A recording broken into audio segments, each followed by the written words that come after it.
മഹാഭാരതം 9. നാരായണ മഹത്വം 1. ജനമജയൻ പറഞ്ഞു, ഹേ ബ്രാഹ്മണരെ, പല ജീവികളുണ്ടോ, അതോ ഒന്നു മാത്രമാണോ? ഏത് മനുഷ്യനാണ് ഏറ്റവും വലിയവൻ? എല്ലാത്തിനും കാരണക്കാരൻ ആരാണ്? വൈശംപായനൻ പറഞ്ഞു, ഗുരുകുലോത്തഹന, സാഖ്യയോഗങ്ങൾ അനുസരിച്ച് പല ജീവികളുണ്ട്, പക്ഷേ അത് കാണുന്നവർ ഒരു മനുഷ്യൻ മാത്രമേയുള്ളൂ എന്ന് അംഗീകരിക്കുന്നില്ല. പല ജീവികൾക്കും ഒരു കാരണം എങ്ങനെ ഉണ്ടാകും?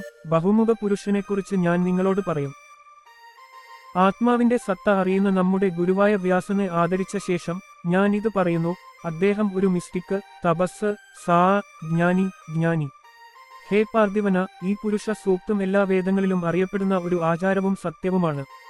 സിംഹരൂപത്തിലുള്ള വ്യാസൻ ഇതിനെക്കുറിച്ച് ചിന്തിച്ചു. ഭരതൻ, കപിലൻ തുടങ്ങിയ ഋഷിമാർ വേദങ്ങളെക്കുറിച്ച് പൊതുവെ സംസാരിക്കുകയും പ്രത്യേകിച്ച് ആത്മീയ ധ്യാനത്തിൽ അഭയം തേടുകയും ചെയ്തു. പരിധിയില്ലാത്ത തേജസ്സിന്റെ കൃപയോടെ വ്യാസൻ സംക്ഷിപ്തമായി വിവരിച്ച അതേ പുരുഷത്വം ഞാൻ നിങ്ങളോട് പറയാം. ഇക്കാര്യത്തിൽ അറിവുള്ളവർ ത്രയംബകനും ബ്രഹ്മാവും തമ്മിലുള്ള സംഭാഷണത്തിന്റെ പുരാതന കഥ ഉദ്ധരിക്കും. പാൽക്കടലിന്റെ നടുവിൽ സ്വർണ്ണ തിളക്കത്തോടെ തിളങ്ങുന്ന വൈജയന്തൻ എന്നൊരു പർവ്വതമുണ്ട്. അവിടെ ആത്മീയ പാതയെക്കുറിച്ച് ധ്യാനിച്ചുകൊണ്ട് അദ്ദേഹം ബ്രഹ്മലോകത്തിൽ നിന്ന് ഒറ്റയ്ക്ക് പോയി എല്ലാ ദിവസവും വൈജയന്തനെ സേവിക്കുന്നു. അത്തരമൊരു സാഹചര്യത്തിൽ അവിടെ വസിച്ചിരുന്ന ചതുർമുഖ മുനിയുടെ നെറ്റിയിൽ നിന്ന് പ്രത്യക്ഷപ്പെട്ട മഹായോഗി ശിവൻ ഒരിക്കൽ പെട്ടെന്ന് ആകാശത്തു നിന്ന് വന്ന് ആ പർവ്വതത്തിൽ ഇറങ്ങി. ആദ്യം അദ്ദേഹം സന്തോഷത്തോടെ ബ്രഹ്മാവിന്റെ കാൽക്കൽ വണങ്ങി. ഏക പ്രജാപതി അദ്ദേഹത്തെ വണങ്ങി ഇടതുകൈകൊണ്ട് അദ്ദേഹത്തെ ഉയർത്തി വളരെക്കാലത്തിനുശേഷം തന്റെ അടുക്കൽ വന്ന തന്റെ മകനോട് പറഞ്ഞു, ഹേ മഹാഭുജമേ, ഞാൻ നിന്നെ സ്വാഗതം ചെയ്യുന്നു. ദൈവഹിതത്താൽ നീ എന്റെ അടുക്കൽ വന്നിരിക്കുന്നു. നിന്റെ ആത്മവിദ്യാഭ്യാസ തപസ്സുകൾ സുഗമമായി കഴിഞ്ഞു. ഹേ മകനെ, നീ എപ്പോഴും കഠിനമായ തപസ്സിലാണോ? അതുകൊണ്ടാണ് ഞാൻ ഇത് ചോദിക്കുന്നത്. രുദ്രനോട് പറഞ്ഞു, ഹേ ദൈവമേ, നിന്റെ കൃപയാൽ എന്റെ ആത്മവിദ്യാഭ്യാസം സുഗമമായി നടക്കുന്നു. ലോകം മുഴുവൻ കാര്യക്ഷമവും അക്ഷയവുമാണ്. ബ്രഹ്മലോകത്തിൽ നിന്നെ കണ്ടിട്ട് വളരെക്കാലമായി, അതുകൊണ്ടാണ് ഞാൻ നിന്റെ പാദങ്ങളാൽ സേവിക്കപ്പെടുന്ന ഈ പർവ്വതത്തിലേക്ക് വന്നത്. ഇവിടെ ഒറ്റയ്ക്ക് വരുന്നതിലും ഒരു കൗതുകമുണ്ട്. അതായത്, മഹാപിതാവേ, ഇതിന് ചെറിയ കാരണമൊന്നുമില്ല. അസുരന്മാരും ഋഷികളും ഗന്ധർവന്മാരും അപരന്മാരും പിൻഗാമികളും പോലും ആരാധിക്കുന്ന ആ ലോകം വിട്ട് ഒരു കാരണവുമില്ലാതെ നീ ഒറ്റയ്ക്ക് ഈ പർവ്വതത്തിലേക്ക് വന്നു. ബ്രഹ്മാവ് പറഞ്ഞു, ഞാൻ എന്റെ ഹൃദയം കൊണ്ട് ഈ വജ്രയന്ത പർവ്വതത്തെ ആരാധിക്കുന്നു. ഇതാ ഞാൻ ഏകമനസ്സോടെ വിരാദൂർഷത്തെ ധ്യാനിക്കുന്നു. അപ്പോൾ രുദ്രൻ ചോദിച്ചു, ഹേ ബ്രഹ്മ, സ്വയംഭൂവായവനെ, നീ നിരവധി ജീവികളെ സൃഷ്ടിച്ചു, കൂടുതൽ സൃഷ്ടിക്കും. ആ വിരാദൂർഷൻ ഒരു മനുഷ്യനല്ലേ? ഹേ ബ്രഹ്മ, നീ ധ്യാനിക്കുന്ന ഈ പരമാത്മാവ് ആരാണ്? ദയവായി എന്റെ ഈ സംശയം പരിഹരിക്കുക, കാരണം എനിക്ക് വളരെ ജിജ്ഞാസയുണ്ട്. ഇതിന് ബ്രഹ്മാവ് മറുപടി പറഞ്ഞു, എന്റെ മകനെ, നീ പറഞ്ഞ നിരവധി പുരുഷന്മാരുണ്ട്. ഇത് ഭൂതകാലത്തിൽ സംഭവിച്ചതാണെന്ന് മനസ്സിലാക്കണം. എന്നാൽ ഈ മനുഷ്യരെക്കുറിച്ച് എനിക്ക് ആശങ്കയില്ലെന്ന് മനസ്സിലാക്കുക. നിങ്ങൾ പരാമർശിച്ച നിരവധി മനുഷ്യരെ പിന്തുണയ്ക്കുന്ന ഒരാളെക്കുറിച്ച് ഞാൻ നിങ്ങളോട് പറയാം. ഭക്തർ ആ സാർവത്രിക മനുഷ്യനിലേക്ക്, ആ പരമോന്നതനും കുറ്റമറ്റവനുമായ എല്ലാവരുടെയും സാക്ഷിയായിരിക്കുന്ന ഒരാളിലേക്ക് എങ്ങനെ പ്രവേശിക്കുന്നുവെന്ന് ഞാൻ നിങ്ങളോട് പറയാം. ആർക്കും അവനെ ഒരിക്കലും കാണാൻ കഴിയില്ല. അവൻ പ്രപഞ്ചത്തിന്റെ യമാനനാണ്, പ്രപഞ്ചത്തിന്റെ കൈയാണ്, പ്രപഞ്ചത്തിന്റെ പാദമാണ്. അവൻ മാത്രമാണ് എല്ലാ ലോകങ്ങളിലും സ്വതന്ത്രമായും സന്തോഷത്തോടെയും വിഹരിക്കുന്നത്. ആ യോഗാത്മാവിന് നല്ലതും ചീത്തയുമായ കർമ്മങ്ങളുടെ വിത്തുകളായ ലോകങ്ങളെയും ശരീരങ്ങളെയും അറിയാവുന്നതിനാൽ അവനെ ലോകങ്ങളെ അറിയുന്നവൻ എന്ന് വിളിക്കുന്നു. എല്ലാ ജീവികളിലും ആർക്കും അവന്റെ ഭൂതമോ ഭാവിയോ അറിയില്ല. സാഖ്യ സമ്പ്രദായത്തിലൂടെയും യോഗ സമ്പ്രദായത്തിലൂടെയും ഞാൻ അവന്റെ ഭൂതകാലത്തെക്കുറിച്ച് ചിന്തിക്കും. ഇനി മുതൽ ഞാൻ അവന്റെ ഭൂതകാലത്തെ അറിയുകയില്ല. എനിക്കറിയാവുന്നിടത്തോളം ഞാൻ ആ നിത്യസത്തയെക്കുറിച്ച് സംസാരിക്കും. കേൾക്കൂ, അവൻ ഏകനാണ്, മഹാനാണ്, അവൻ ഏകനാണ്. നിത്യനായവൻ മാത്രമാണ് മഹാപുരുഷൻ എന്ന പേര് വഹിക്കുന്നത്. പലവിധത്തിൽ കത്തുന്ന അഗ്നി, ഒന്ന് സൂര്യൻ, ഒന്ന് തപസ്സിനുള്ള യോനി, ഒന്ന് ലോകത്തിന്റെ എല്ലാ ദിശകളിലേക്കും വീശുന്ന കാറ്റാണ്, ഒന്ന് എല്ലാ നദികൾക്കും യോനിയായ സമുദ്രം, ഒന്ന് ഗുണങ്ങളില്ലാത്ത പ്രപഞ്ചത്തിന്റെ രൂപമായ മനുഷ്യനാണ്. എല്ലാം ഗുണങ്ങളില്ലാത്ത മനുഷ്യനിലേക്ക് പ്രവേശിക്കുന്നു. ഒരു വ്യക്തി എല്ലാ ഗുണങ്ങളെയും ഉപേക്ഷിച്ച്, എല്ലാ നല്ലതും ചീത്തയുമായ പ്രവൃത്തികളെയും ഉപേക്ഷിച്ച്, സത്യത്തെയും ത്യാഗത്തെയും ഉപേക്ഷിച്ചാൽ അങ്ങനെ സന്യാസി ഗുണങ്ങളില്ലാത്തവനായിത്തീരുന്നു. അത് അചിന്തനീയമാണെങ്കിലും അവനെ തിരിച്ചറിഞ്ഞ് 4 രൂപങ്ങളുമായി സൂക്ഷ്മ ഇന്ദ്രിയങ്ങളുമായി നിസ്വാർത്ഥമായി ഇടപെടുന്നവൻ ശുഭപുരുഷനെ മാത്രമേ നേടുന്നുള്ളൂ. ഈ രീതിയിൽ ചില പണ്ഡിതന്മാർ പരമാത്മാവിനെ ഏകാത്മാവായി മനസ്സിലാക്കുന്നു. അറിവിനെക്കുറിച്ച് ചിന്തിക്കുന്ന ചില ചിന്തകർ അതിനെ ഏകാത്മാവായി മനസ്സിലാക്കുന്നു. ഈ രണ്ടിൽ പരമാത്മാവ് ശാശ്വതവും ഗുണങ്ങളില്ലാത്തതുമാണ്. അദ്ദേഹത്തെ നാരായണൻ എന്ന് വിളിക്കുന്നു, കാരണം അദ്ദേഹം പരമാത്മാവാണ്. ഒരു കർമ്മത്തിന്റെയും ഫലങ്ങളാൽ അദ്ദേഹം ബാധിക്കപ്പെടുന്നില്ല. മറ്റൊരു കർമാത്മാവുമില്ല, പക്ഷേ അദ്ദേഹം മോക്ഷബന്ധനങ്ങളാൽ ബന്ധിക്കപ്പെട്ടിരിക്കുന്നു. അദ്ദേഹം സപ്താംശ നക്ഷത്ര സമൂഹത്താൽ ലിംഗം ബന്ധിക്കപ്പെട്ടിരിക്കുന്നു. അങ്ങനെ അസ്തിത്വത്തിന്റെ വിവിധ രൂപങ്ങളെക്കുറിച്ച് ഞാൻ നിനക്ക് വിശദീകരിച്ചു തന്നു. എല്ലാ ലൗകിക കാര്യങ്ങളുടെയും പൂർണ്ണമായ ആവാസ കേന്ദ്രം, പരമമായ അറിവ്, പഠിപ്പിക്കാവുന്നത്, പ്രബുദ്ധത, മന്ത്രം, ഭക്ഷണം, സഹോദരനും പ്രിയപ്പെട്ടവനും, വ്യക്തവും ദൃശ്യവും അദൃശ്യവും, പൂർവികനും, ജ്ഞാനിയും വിജയിയും, സദ്ഗുണസമ്പന്നനും അധാർമികനും, ഉടനടിയും ഉദാത്തവും, ശാശ്വതവും നശിപ്പിക്കാനാവാത്തതും ആയതിനാൽ ദാദ്രയുടെ ആദ്യ വ്യവസ്ഥയെ സൃഷ്ടിക്കുന്നതിനെയാണ് വിഭ്ര അനിരുദ്ധൻ എന്ന് വിളിക്കുന്നത്. ലോകത്തിൽ വേദപരമായ ശുഭകരമായ പ്രവൃത്തിയായി കണക്കാക്കപ്പെടുന്നതെന്തും അതും അവന്റെ സന്തോഷത്തിനായി ചെയ്യണം, അത് അവനുടേതായിരിക്കണം.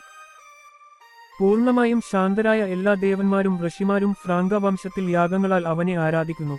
എല്ലാറ്റിന്റെയും ദൈവമായ ഞാൻ അവനിൽ നിന്നാണ് ജനിച്ചത്, നീയും എന്നിൽ നിന്നാണ് ജനിച്ചത്. മകനെ, സസ്യങ്ങളുടെയും മൃഗങ്ങളുടെയും ലോകം, നിഗൂഢതകൾ നിറഞ്ഞ എല്ലാ വേദങ്ങളും എന്നിൽ നിന്നല്ലേ ഉത്ഭവിച്ചത്. 4 ഘടകങ്ങളുള്ള ആ മനുഷ്യൻ ഇഷ്ടമുള്ളതുപോലെ കളിക്കുന്നു. അങ്ങനെ ആ ഭഗവാൻ തന്റെ അറിവിലൂടെ അറിയപ്പെടുന്നു.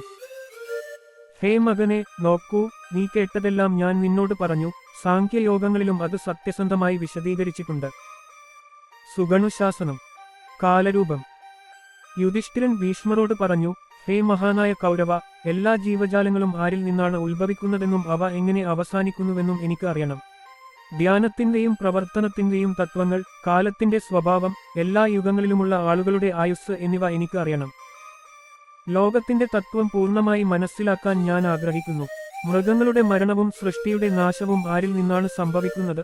ഹേ മഹാനായ മനുഷ്യ, ഞങ്ങളെ അനുഗ്രഹിക്കാൻ നിങ്ങൾ ആഗ്രഹിക്കുന്നുവെങ്കിൽ ദയവായി ഞാൻ ചോദിക്കുന്ന ഈ ചോദ്യത്തിന് ഉത്തരം നൽകുക.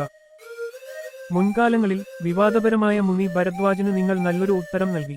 അത് കേട്ടതിനുശേഷം ഞങ്ങൾക്ക് ഏറ്റവും ഉയർന്ന ധർമ്മം നിറഞ്ഞ ദിവ്യജ്ഞാനമുണ്ടായിരുന്നു. അതിനാൽ ഞാൻ വീണ്ടും ഈ ചോദ്യം ചോദിച്ചിരിക്കുന്നു, ദയവായി അതിന് ഉത്തരം നൽകുക. ഇത് കേട്ട ഭീഷ്മർ ധർമ്മരായനോട് പറഞ്ഞു, വ്യാസൻ തന്റെ മകനോട് ഈ കാര്യത്തെക്കുറിച്ച് എളിമയോടെ ചോദിച്ചപ്പോൾ അദ്ദേഹം എനിക്ക് പറഞ്ഞുതന്ന പുരാതന ചരിത്രം ഞാൻ നിങ്ങൾക്ക് പറഞ്ഞുതരാം. അംഗങ്ങളും ഉപനിഷത്തുകളും ഉൾപ്പെട്ട എല്ലാ വേദങ്ങളും പഠിച്ച ശേഷം ധർമ്മരഥത്തെക്കുറിച്ചുള്ള എല്ലാ സംശയങ്ങളും നീക്കാൻ കഴിവുള്ള വ്യാസപുത്രനായ ശുഗരൻ ഇങ്ങനെ ചോദിച്ചു. ശ്രീ ശുഗരൻ ഇപ്രകാരം പറഞ്ഞു. അദ്ദേഹം ചോദിച്ചു, എല്ലാ ജീവജാലങ്ങളുടെയും സ്രഷ്ടാവ് ആരാണ്? സമയത്തെക്കുറിച്ചുള്ള അറിവിൽ നിങ്ങളുടെ വിശ്വാസം എന്താണ്? ബ്രാഹ്മണരുടെ പ്രവൃത്തി എന്താണ്? ദയവായി ഇത് എനിക്ക് പറയൂ. ഇത് കേട്ട് സർവജ്ഞനുമായ പിതാവ് തന്റെ മകനോട് പറഞ്ഞു, എല്ലാറ്റിനുമുപരി ബ്രഹ്മാവ് മാത്രമേയുള്ളൂ. അവൻ ശാശ്വതനും അനന്തനും ദിവ്യനും അമർത്യനും ധ്രുവനും നാശമില്ലാത്തവനും അചിന്തനീയനും അജയനുമാണ്. ഇനി സമയത്തിന്റെ ചോദ്യം. ഒരു കാസം 15 മിനിറ്റിന് തുല്യമാണ്. 30 കാസം ഒരു തമത്തിന് തുല്യമാണ്.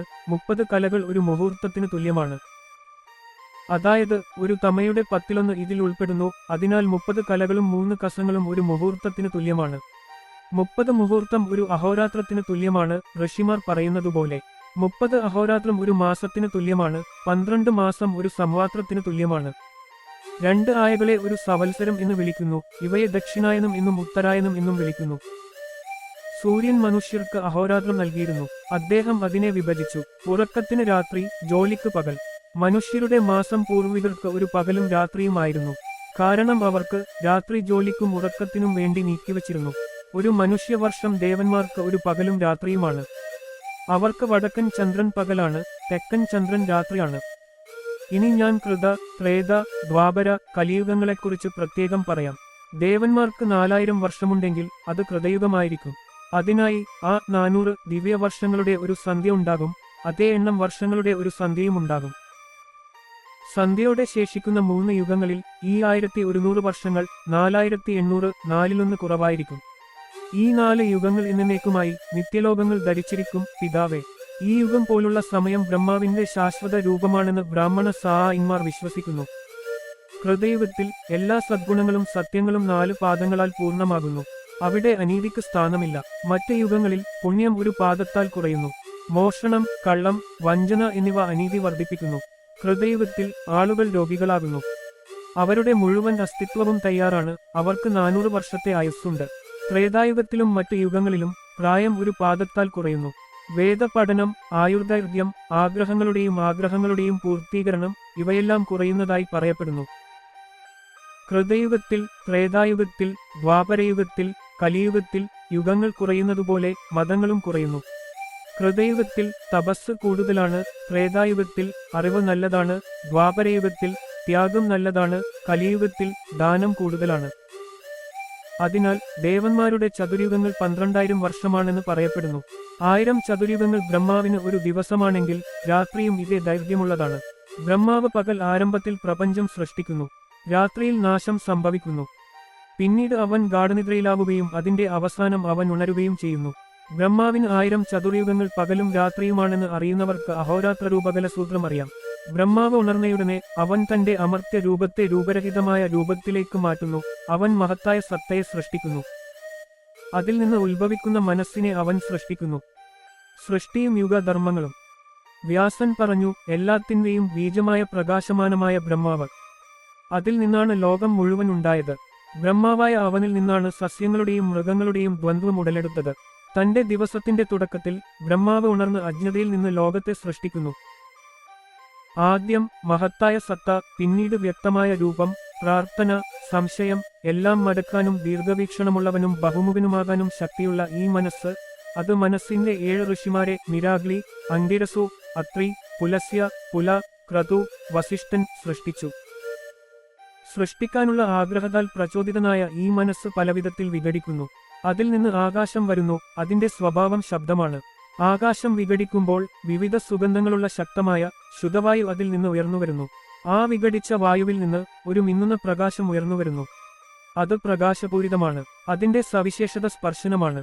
ആ പ്രകാശം വിഘടിക്കുമ്പോൾ അതിൽ നിന്ന് ഒരു മധുര സുഗന്ധം ഉയർന്നുവരുന്നു. ആ സുഗന്ധത്തിൽ നിന്ന് ഭൂമി അതിന്റെ സുഗന്ധത്തോടെ ഉയർന്നുവരുന്നു.